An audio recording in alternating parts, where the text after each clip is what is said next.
둥둥 수요 특강 달을 가리키다.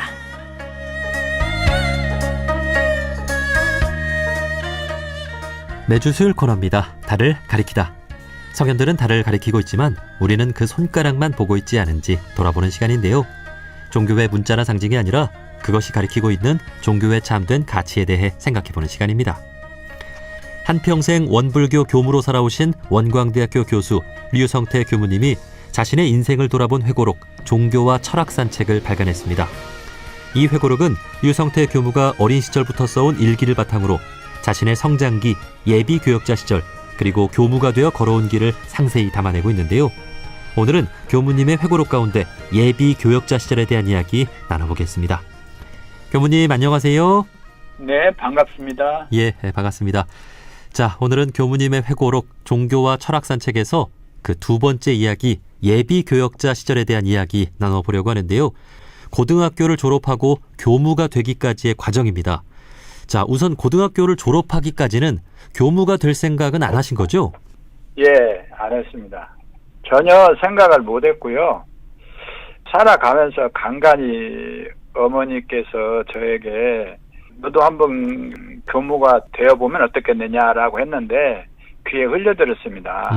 그것은 제가 원불교 교무 그 전무 출신을 지원할 만큼 신앙심이 좀 부족했고요. 또 고등학교를 졸업한 전후에 대학 진학은 경제적으로 어렵다고 포기해서 사회에서 돈을 버는 직장 생활을 하려는 마음이 앞섰습니다. 네. 자, 그래서 어머니와 누님의 이 전무 출신 권유를 받고 이제 교무가 되기로 결심을 하신 거죠. 그 이야기 좀 네. 자세히 들려주세요. 제가 고등학교를 졸업하자마자 이제 직장을 찾아보려고 여기저기 다녀보기도 했고 또 어머니와 누나께서 소개해 주었던 직장에 가서 한 4일을 가서 일을 해봤어요. 네. 그것이 이제 안전공업단지라고 대전에 있는 자동차 부속품 만드는 공장에서 일종의 산업 현장에서 생산직에서 일을 하는 상황이었으므로 종일 서서 일을 해야 했기 때문에 다리가 너무 아팠어요. 그래서 네. 이거 내가 안 되겠다. 그래서 직장을 포기하고 직장 생활을 포기하고 19살 후반이라 이제 고등학교를 졸업하면 그때가 20살 전반이니까 군대 가려고 했죠. 군대나 빨리 갔다 와서 먼저 군대를 마친 후에 직장을 취직하려고 했는데 하필 제가 호적이 2년이나 늦게 됐어요. 2년이나 늦게 되어서 19살에 지원했는데 그 당시 17살밖에 안 되는데 어디서 받아주지 않았습니다. 네. 그래서 이 직장도 한 나흘 다니다 그만뒀고 군대 가려다가 받아주지도 않아서 방황을 좀 했죠. 예. 이 방황한 틈에 어머니와 누나는 저에게 이때다 싶어서 그러면 직장을 원불교 교역자의 길을 가면 어떻겠느냐라고 했어요. 처음엔 귀에 들어오지 않았고 그 어머니와 누나는 더더욱 제가 거부를 하니까 포기를 하지 않고 한 3일 동안 저에게 계속 하라고 했어요. 그 반대를 하다가 한순간에 어머니와 누나가 저로서는 아들과 동생인데 얼마나 생각하면 그 교육자 길을 가라고 할까라고 그 반대하던 제 마음이 어느 순간 사라지더라고요. 예, 예. 자, 그때 결정을 하게 된 겁니다. 네. 그러니까 고등학교를 졸업하고 직장 생활 해봐야겠다 하고 공장에서 한 4일 동안 또 일해보기도 하고 근데 또 적성이 안 맞아서 참 고민하고 있을 때 어머니와 누나의 이 전무 출신 권유를 듣고 참 고민을 하다가 발심이 이제 난 거죠. 예. 자, 그런데 그 결심을 하는 데에는 아마 어린 시절 그 원불교 교무님들께 받은 좋은 인상이 있지 않았을까 하는 생각도 드는데 그 교무님의 일기장을 보면 그 어린 시절에 승부교당 심혜관 교무님이 뭐 모 심는 날 와서 농사일도 도와주고 어머니가 안 계실 때 반찬도 챙겨주고 뭐 그런 이야기들이 담겨 있어요. 이제 저희 동네는 작은 동네고 원불교가 있는 동네는 큰 동네인데 저희 집까지는 한 1.2km 떨어져 있어요. 그래서 저는 이제 그 순국교당에 자연스럽게 다녔는데 중학교와 고등학교 때 제가 교당에 다녔기 때문에 자연스럽게 그 당시 주임 교무인 심혜관 교무님이 저를 좀 챙겨주셨고 그로 인해서 원불교 교육자의 따뜻한 마음을 좀 읽었습니다. 네. 그런데 순국교당에 아무런 생각 없이 다니기만 했지 교육자가 되는 결정적인 계기는 아까도 말씀드렸듯이 어머니와 누나였습니다. 특히 누나는 자신의 스승이 계시는데 그분께 저를 소개시켜주겠다고 해서 저랑 같이 원광대를 방문하자고 했어요. 네. 그것이 이제 전무출신을 더욱 하게 된 계기인데 순국교당 심혜관 교무님은 지금 곤타오님으로 수양원에 계신데 지금 생각해도 그분은 연로하시지만 저에게 영향을 많이 미치셨고요. 모 심는 날에도 한 번씩 와주셔도 잠깐 심어주시고 또 어머니가 이제 가끔 저 막내를 놔두고 이제 누나 집이나 가다 보면 며칠간 제가 혼자 집을 지키는데 순국교당의 교무님이 이제 그 간사를 시켜서 저에게 반찬도 갖다 주라고 해서 그렇게 먹고 해서 더욱 원불교 교당에 대한 내포가 더 형성됐고 특히 교육자이신 곤타오님의 그 감사한 마음이 머릿속에 많이 남아 있었죠. 네. 그 이제 다른 교무님들도 이제 교무가 된 동기를 들어보면 어린 시절에 뭐 이렇게 방황할 때 교무님의 그런 따뜻한 그 마음을 접하고 나도 저런 사람이 되어야 되겠다. 이제 그런 그 결심을 많이 하셨더라고요. 예, 예. 자, 우리 교무님께서는 그렇게 어렸을 때 따뜻하게 다가온 교무님의 기억들이 있었고 또 우리 어머니와 누님의 이 전무 출신 권유를 듣고 이제 출가를 결심하게 됩니다. 자, 그러면 이제 익산총부로 면접을 보러 간 거잖아요. 그 이야기도 참 흥미로운데 좀 들려주시죠. 면접을 하러 가기 직전에 이제 제가 전무 출신 하기로 했다고 하지 않았습니까? 그때 이제 누나가 저에게 원광대학교 한번 방문하자, 중앙총부에 한번 방문하자고 그랬어요.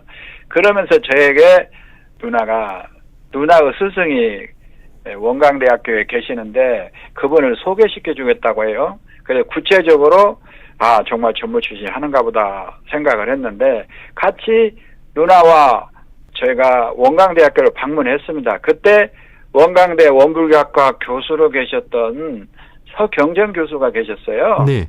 서경정 교수를 만나 뵙고 저한테 하는 말씀이 자네가 열심히 하면 공부도 잘할 수 있고 또 이곳에서 대학에도 올 수 있고 대학원도 갈 수 있다라고 저를 그 공부 욕구를 좀 부추기시더라고요. 예. 그래서 제가 고등학교만 졸업하고 대학에 갈 수 없다는 생각을 했는데 그런 마음이 났고요. 그 당시 저희 때는 보릿고개 시절이라 저만이 아니라 다른 교육자 상당수가 대학만 들어가도 좋다는 생각을 아주 편한 생각을 했어요. 그러면서 대학에 와서 발심을 하고 원불교에 대한 신앙심이 더욱 다져지는 계기가 되는데요.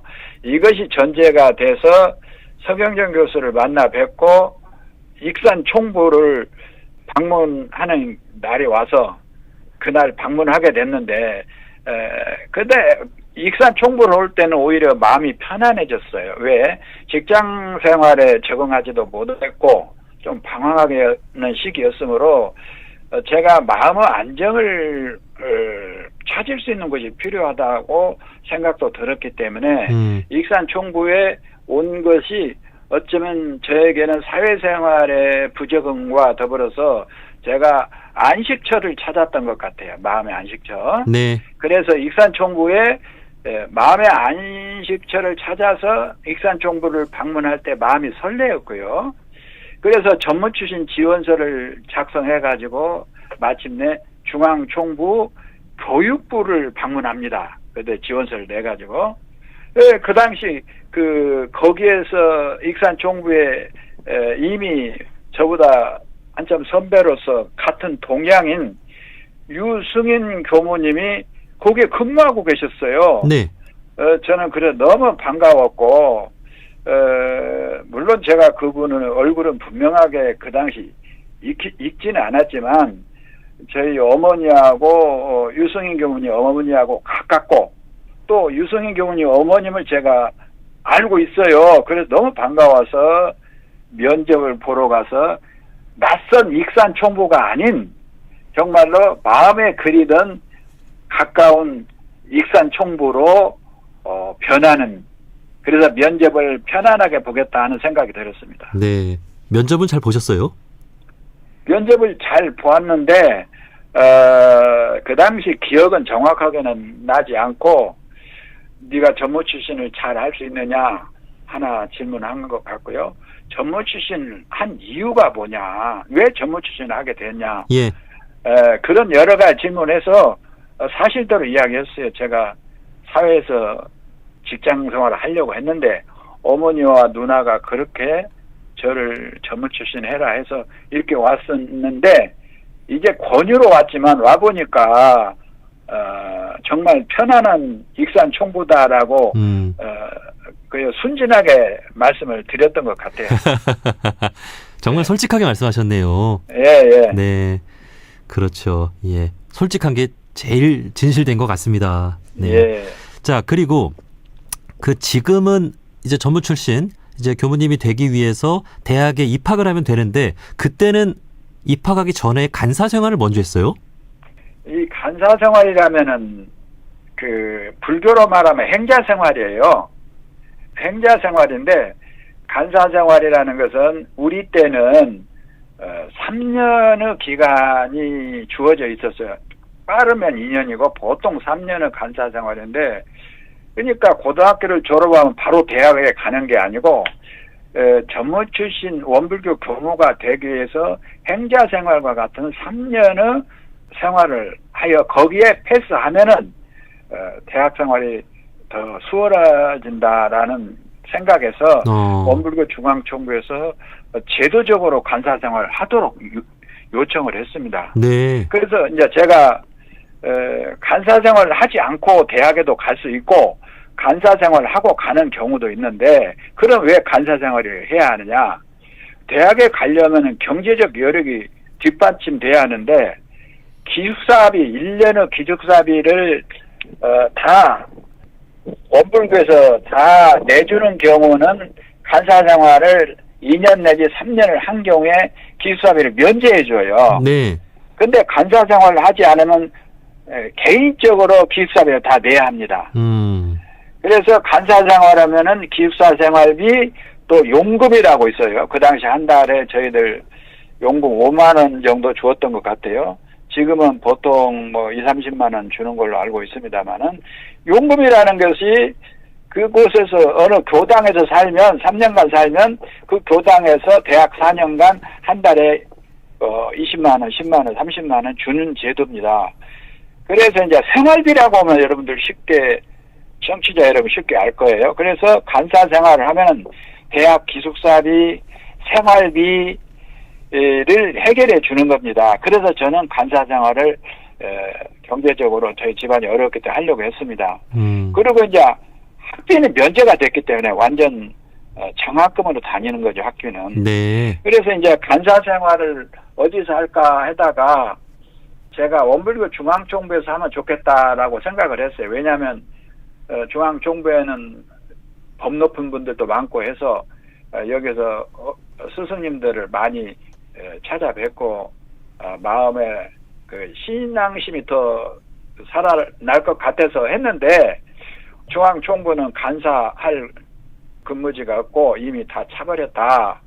그래서 이제 저에게 뭐라고 하냐면, 그러면 기관으로 가야 한다고 했어요. 네. 중앙총부에서. 기관 가운데 수계농과 농원과 삼동원이 있다고 그랬습니다. 그래서 삼동원과 수계농원이 어떠한 곳인가를 제가 살짝 알아봤는데, 굉장히 힘든 것이었어요. 음.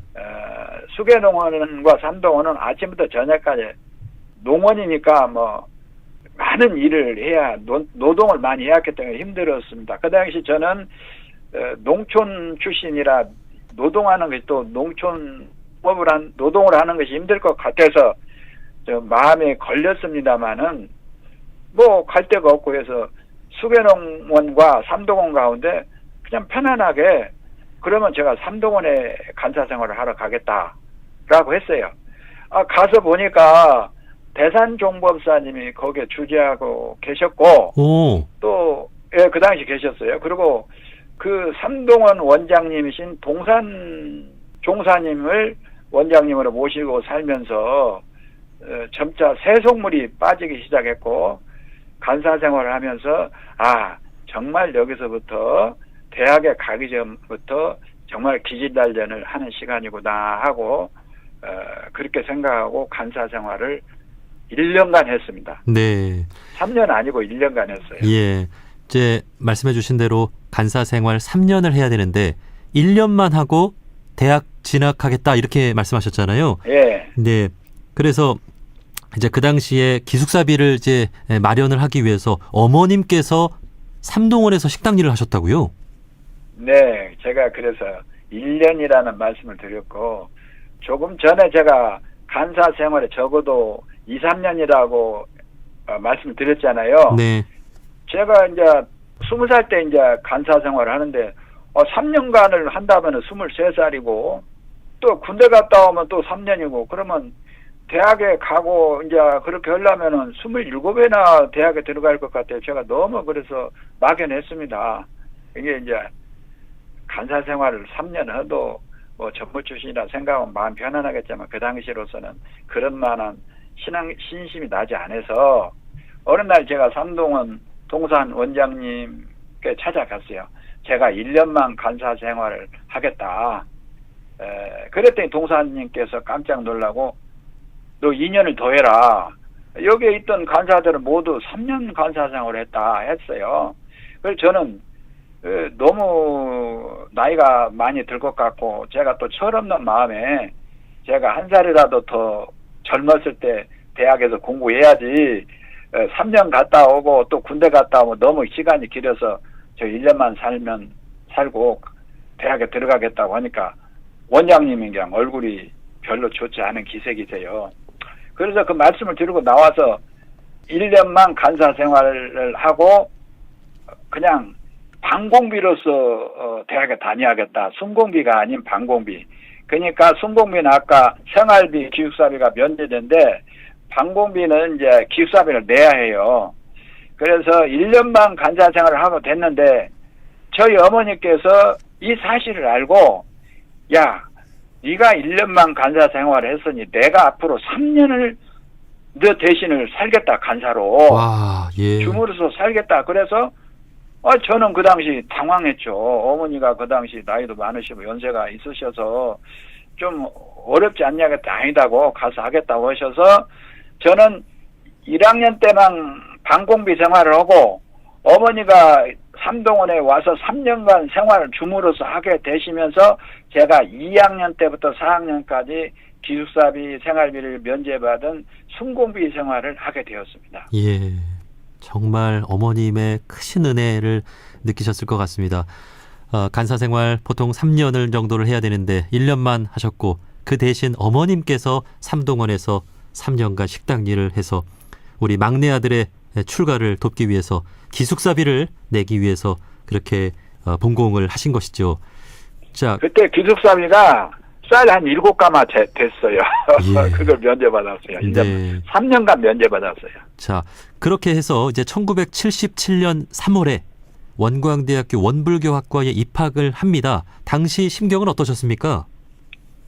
제가 중학교에 다닐 때 고등국민학교에 다녔기 때문에 더 열심히 공부해서 검정고시 합격해서 정식 고등학교 들어갔을 때 자존감이 세워졌는데 그런데 이제 제가 고등학교만 마치고 직장 생활을 가서 알아보니까 고졸 출신들은 생산직에서밖에 활동할 수 없고 화이트 칼라인 사무실에서는 근무할 수가 없어요. 예. 그래서 막연했는데 어쨌든 제가 고등학교 졸업장 딱지를 갖고 인생을 살아가는 것보다는 대학교 갈 수 있다는 생각에 그것이 세속적인 마음이었는지 철이 없는 마음이었는지 그래서 대학을 간다 하니까 정말 저는 그때 자존감이 더 세워졌습니다. 예. 예, 방황기 청소년기로서 모태신앙을 하였지만 대학에 갈 수 없다는 그 생각에서 대학에 갈 수 있다는 것만으로도 꿈을 꾸는 것 같았었고요. 그래서 공부할 수 있는 대학에 입학해서 어머니의 간절한 희망이었던 아들이 전무 출신도 하게 되어 효도를 할 수 있다는 생각에 정말로 일거양득이 되었습니다. 네. 그때까지만 해도 원불교 학과 혹은 이제 교무가 된다라는 것보다 대학에 간다. 이게 더 큰 기쁨이었던 것 같습니다. 그렇죠. 네. 맞아요. 자, 그러다가 이제 교무가 되기 위한 학교 생활을 본격적으로 하게 된 거잖아요. 예. 이제 원불교 교법을 본격적으로 공부를 하고 마음 공부를 하고 교무가 되기 위한 길이 좀 쉽지 않았을 것 같아요. 누구나 그 식목일 전후에 나무를 옮겨 심으면 그 몸살을 앓잖아요. 예.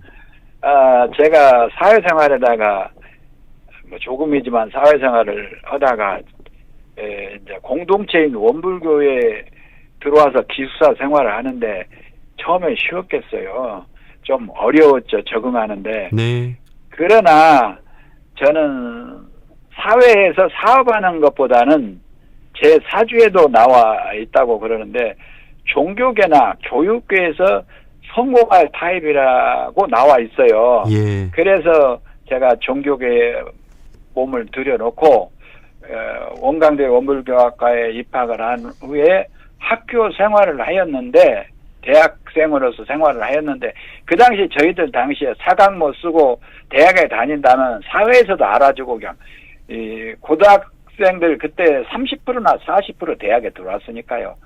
대학생이 별로 없었어요. 30%나 됐어요? 얼마나 더 자존감도 커졌고 생각만 해도 가슴이 뛰었습니다. 예. 그래서 원불교학과 기숙사인 학림사에서 대학 4년간 생활을 하면서 사생들과 적응하는데 1학년 때는 좀 친구들과 사귀는데 교우들과 함께 하는데 한 학기는 힘들었지만 뭐 그 뒤로 뭐 한 공동체의 법동지라고 생각하니까 너무도 가까운 한 식구 같았고 또 기질 단련하고 교리를 이해하는 기본적인 시간이었습니다.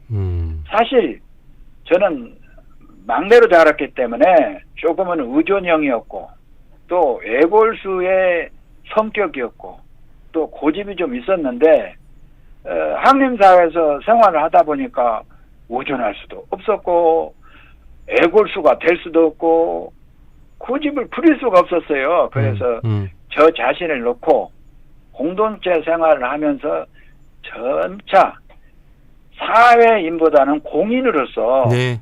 원불교 교육자로서 생활에 익숙해지는 정말로 소중한 대학 4년의 생활이었습니다. 네.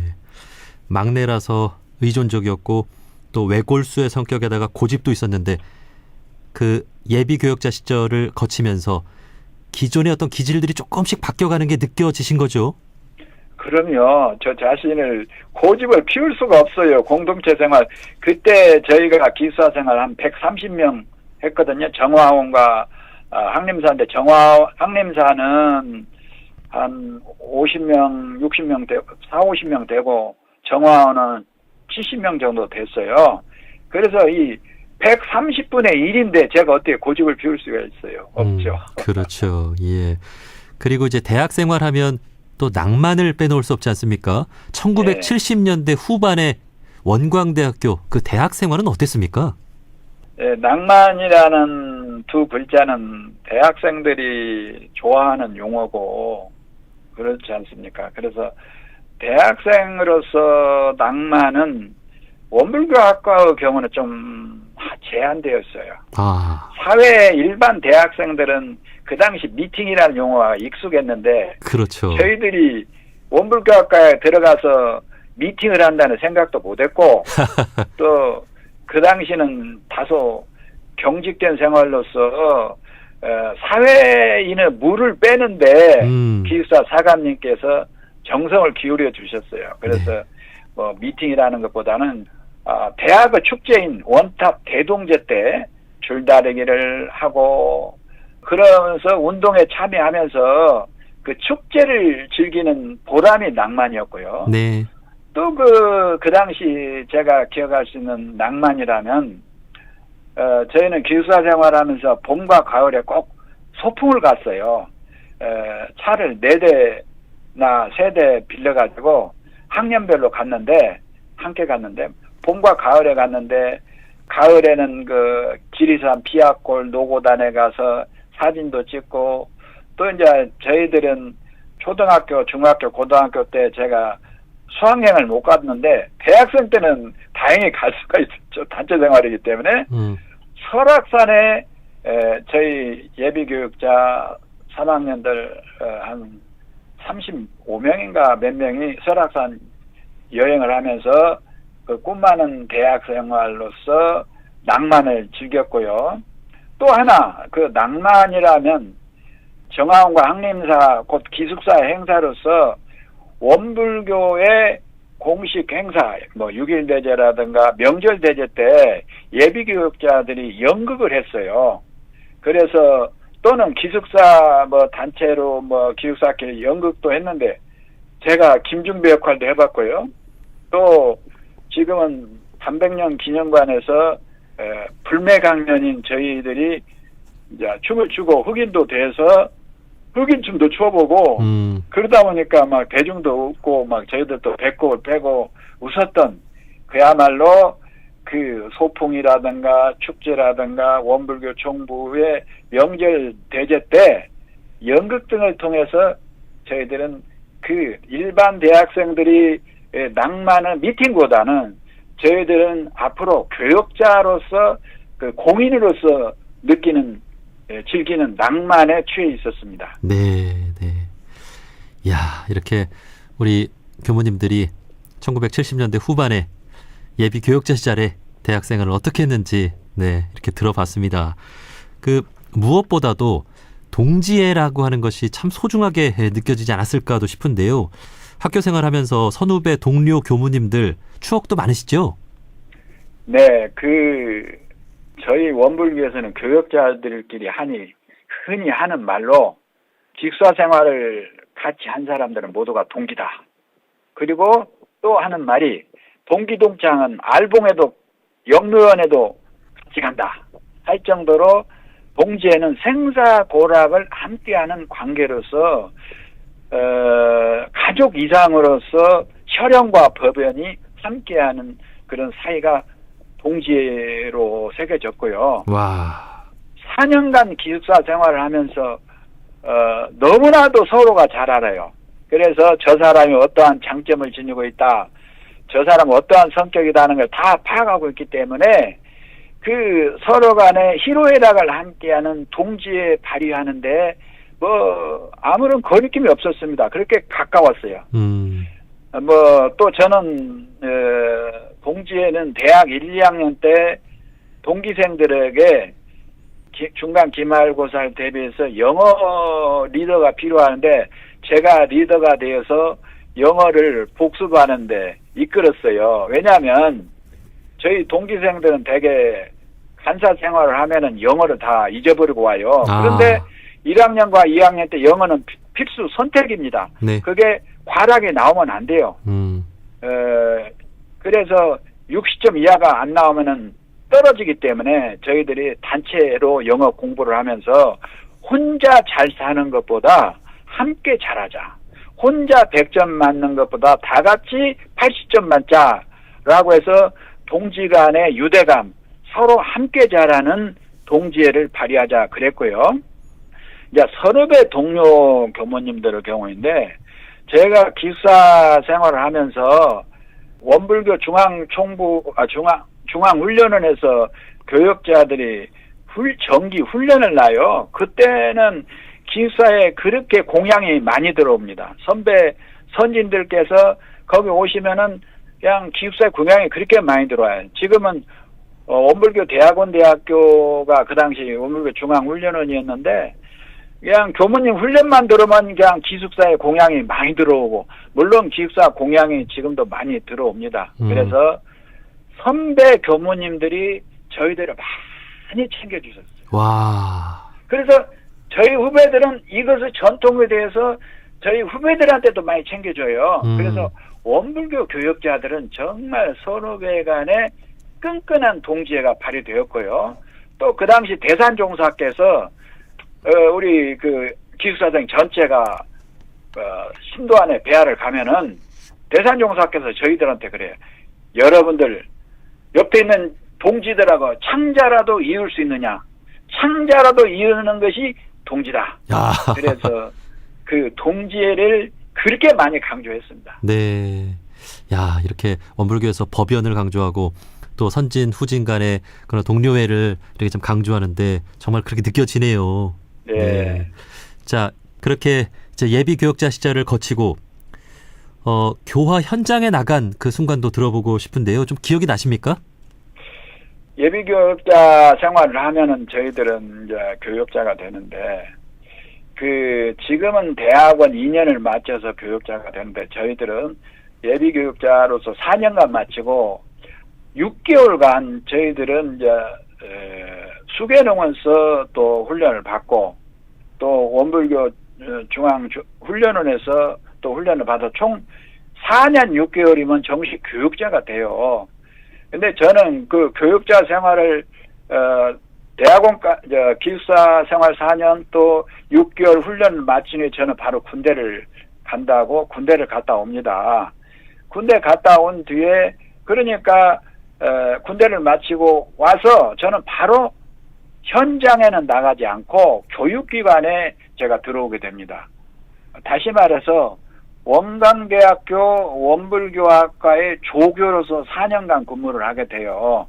그러니까 저희들이 교무가 되면 교화, 교육, 자선 3대 기관에 근무하는데, 저는 이 가운데 하나인 교육기관인 원불교의 교육기관인 또 유경기관인 원광대학교에 와서 조교 4년, 그리고 4년을 시간 강사를 거친 후에 총 8년을 마친 뒤에 원광대학교 전임 교수가 됩니다. 예. 그래서 교육기관에서 주로 있었고요. 그래, 현장 교화의 경험은 없었지만 원광대학교 교수교무로 활동하면서 일선 교당에서 요청할 경우에 설교하러 나갔습니다. 많이는 안 나갔고 1년에만 두세 차례 나갔던 것 같아요. 제가 회고록에다가 적어 놓았는데, 각 교당에 나가서 설교했던 거, 설교 제목과 설교 내용을 꼬박꼬박 기록해 줬어요. 그래서 원불교 중앙총부에서 설교한 것과 일선 교당에 가서 설교한 것이 총 60여 회가 됩니다. 이것을 하나하나 기록해 두어서 회고록에 소개한 것이고, 그 현장 교화가 교육기관의 현장 경험이라고 말씀드리는 것이 맞을 것 같습니다. 네. 자, 교우님의 예비 교역자 시절 이야기를 이렇게 들어봤는데요. 그 교무가 되는 의식이 출가 서원식이잖아요. 네. 그 40년도 더 전의 일이죠? 1980년에 마쳤고, 예. 그렇죠. 81년도에 이제 교역자가 됐으니까. 81년에, 예. 그때 네. 그 출가 서원식에 임하는 마음 좀 기억나십니까? 저희들이 이제 출가식이라고 하죠. 출가 서원식인데, 저 기억이 납니다. 출가 서원식에 저도 참여했고요. 그 당시 출가 서원식을 한다고 그래서 전날에 대산종사께서 저희들에게 다 이렇게 염주도 이렇게 선사하셨고요. 또 대산종사께서 전부 다 원불교 전설을 저희들한테 선물해 주셨어요. 그래서 그 당시 종고사님을 많이 저희들이 접할 기회가 있어서 다행이라고 생각했고요. 그래서 이제 출가식을 하면서 이제 대중 앞에서 반백년 기념관인 그 단상에 올라가서 기도도 하고 대중 앞에 인사들을 하고 그렇게 해서 출가 서원을 생각하는 그야말로 출가식을 했는데 그 출가식을 하면서 제가 순간에 이런 생각을 했어요. 사회에 방황을 하다가 어찌 다행 어머니와 누나가 저를 원불교로 안내해서 이 종교생활을 하게 됐던 일, 또 간사 생활을 대산종사께서 주석하고 계신 산동원에서 간사 생활을 했고 동산 원장님을 모시면서 기질 단련해 왔던 그 순간들이 머리에 다 스치고요. 또 이제 원광대 원불교학과에 와가지고 공동체 생활을 하면서 그 당시 사감이셨던 한정원 사감님, 이성택 부사감님, 이분이 또 여기숙사의 최세진 사감님, 김민현 부사관님 이런 분들이 순간에 스쳐요. 그 당시 출가식을 할 때. 그래서 그런 그분들의 힘으로 제가 아무 탈 없이 원불교의 교역자로서 또 교육기관에서 인재 양성에 최선을 다할 기회가 생긴 점들에 대해서 지금 생각해 보면 너무나도 아슬아슬했던 순간, 이 행운의 기회를 제가 잡았던 이 순간들이 오늘날 생각하면 정말로 감사하고 그것이 법신불님께 정말 은혜로운 시간이었다라고 말씀을 드릴 수가 있습니다. 네. 교무가 되기까지 그 받은 큰 은혜를 기억하면서 나도 그 은혜를 돌려줘야 되겠다라고 하는 그런 또 다짐의 출가 서원식이 아니었을까 싶습니다. 자, 그러면 이제 다음 시간에 이제 우리 류성태 교무님이 교무가 돼서 걸어온 길, 이제 원광대학교 교수가 어떻게 되었고 또 교수가 돼서 걸어온 길에 대해서 다음 시간에 또 이야기를 나눠보도록 하겠습니다. 자, 원광대학교 교수 류성태 교무님의 회고록 종교와 철학 산책, 그 두 번째 이야기, 예비 교역자 시절에 대한 이야기 나눠봤습니다. 교무님, 오늘 말씀 고맙습니다. 감사합니다.